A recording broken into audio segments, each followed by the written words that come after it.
Well, it is a gorgeous morning. Absolutely.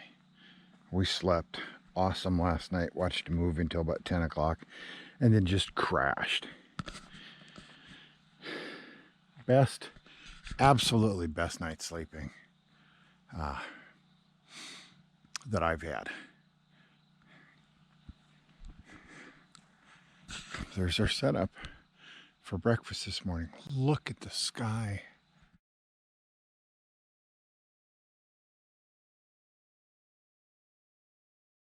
Day 4 started out in the Gila National Forest north of Silver City. We drove down out of the mountains with beautiful green pine trees. And then we headed into Silver City and down into Lordsburg, where we entered the deep, dry desert. Looks like we're in an old lake bed here. Lots of signs about dust storms and what to do. We're on I-10, by the way, west of Lordsburg. And you're looking into Arizona on the far mountains there. Very, very interesting. Oh, look at this one coming up over here. You can see all of the sand. Of course, you can't see much over on the other side because of the railroad. Look at that. And it just goes on and on and on. It's at 10 miles worth of area where the dust storms happen.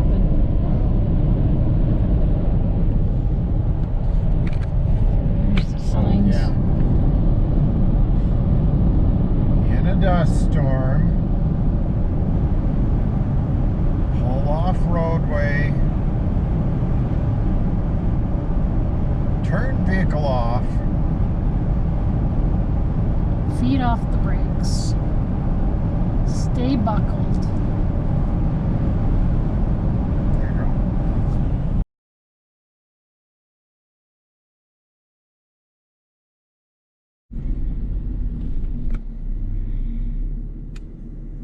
What is that?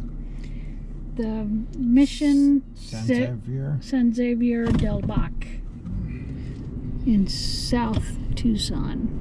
And it's closed. They've got some pandemic rules still, so what a bummer, because I have seen people coming here. And then there's the hill. Look at that front. Yeah.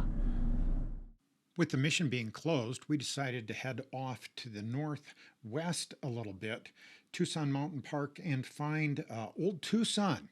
But that was closed too. But that's okay. We got to see some great desert flora. It's Old Tucson Studios. The studios drew an estimated 500,000 people in 1994, but it had been in decline for several years with a waning number of tourists paying to enter. The final nail in the coffin was the COVID-19 pandemic. The studio closed indefinitely in September of 2020.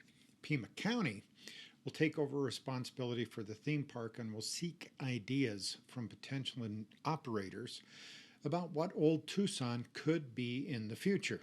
And that's too bad. It had successfully recovered from a devastating fire in April of 1995, where 40% of the park was destroyed. Lost in the fire was Michael Landon's wardrobe from the television series Little House on the Prairie, dresses worn in episodes of High Chaparral and Bonanza, and some wardrobe items used by John Wayne in films such as Rio Bravo and El Dorado. So even if we could have gotten in, it wouldn't have been the Old Tucson I knew when I was a student at the University of Arizona. The desert we had traveled through in western New Mexico and eastern Arizona is the Chihuahuan Desert. Here in Tucson, it is the Sonoran Desert. The deserts contain many types of plants, not all of which are cacti. Agave and hennin chicks have succulent leaves in the form of a rosette. Yuccas, beargrass, and desert pineapple have long, leathery leaves, and our favorite, the ocotillo, has wand-like woody branches and even normal-looking leaves after a nice rain. The Arizona Desert subdivision of the Sonoran Desert, which is where Tucson is probably the most verdant desert in the U.S. It is often called arborescent desert because small trees such as palo verde, mesquite, and ironwood are abundant. Many types of cacti, large and small, are also plentiful here. Back into town we went, into the downtown area, and then to the University of Arizona, where I spent a couple of months partying.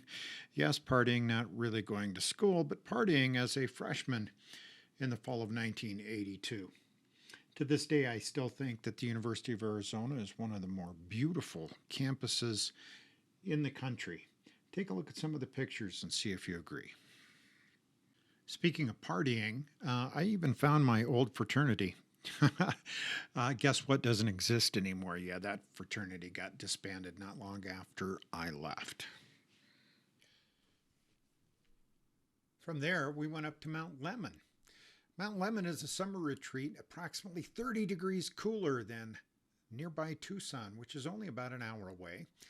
It's located in the Santa Catalina Range, and Mount Lemmon is surrounded by Coronado National Forest and home to a town befitting of the name, Summer Haven. There's even a ski resort up there. On your way up to Mount Lemmon's peak, you'll drive along the 27-mile Sky Island Scenic Byway, which is more than just a way to get to the top. The ski resort's name is Ski Valley, and it's up at about the 8,000-foot elevation. You can ski there, snowboard, sled, and of course go snowshoeing. One of the neat things about Mount Lemmon is the Sky Center Observatory from the University of Arizona. It's the U.S.'s largest dedicated public telescope and hosts year-round nightly stargazing programs. In fact, we saw a group of Girl Scouts getting ready for their stargazing program when we went up there. Well, just watch along as we drive up the beautiful, beautiful road to Mount Lemmon.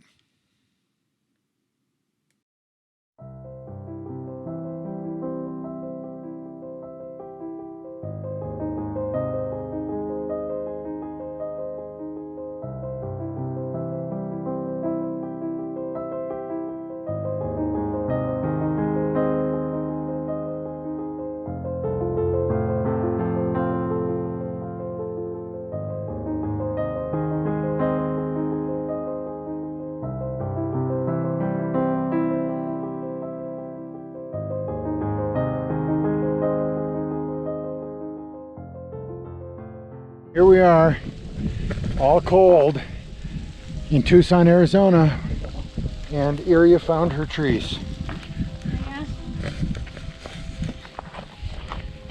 And we're up at about 8,900 feet, Mount Lemmon area. And we just spent the last hour or so driving on up.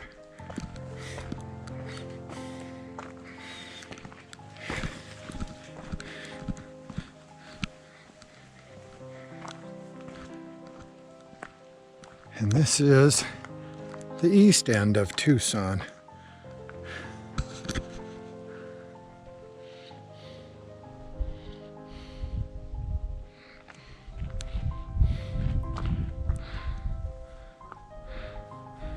There's some observatories over there. I think there's some more up someplace else, but I'm not quite sure.